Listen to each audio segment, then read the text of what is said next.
Grimm's Fairy Tales. The Straw, the Coal, and the Bean.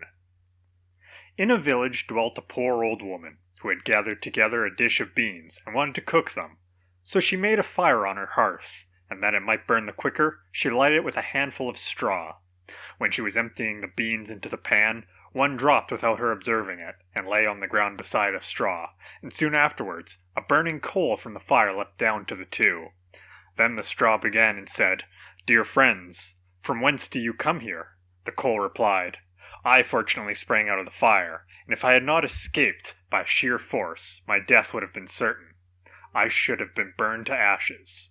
The bean said, "I too have escaped with a whole skin, but if the old woman had got me into the pan, I should have been made into broth without any mercy, like my comrades." "And would a better fate have fallen to my lot?" said the straw. "The old woman has destroyed all my brethren in fire and smoke. She seized 60 of them at once, and took their lives. I luckily slipped through her fingers." "But what are we to do now?" said the coal. "I think," answered the bean, "that as we have so fortunately escaped death, we should together, like good companions, and lest a new mischance should overtake us here, we should go away together, and repair to a foreign country." The proposition pleased the two others, and they set out on their way together.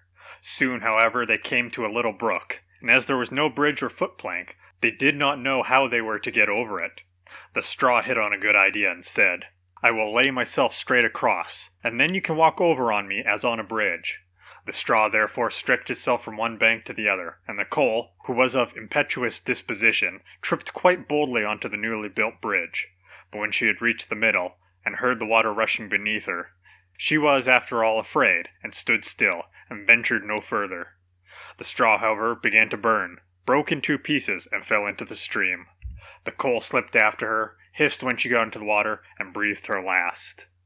The bean, who had prudently stayed behind on the shore, could not but laugh at the event, and was unable to stop, and laughed so heartily that she burst.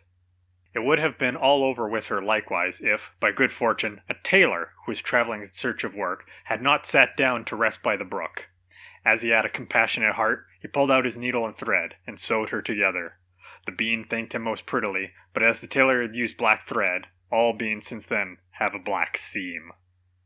The End.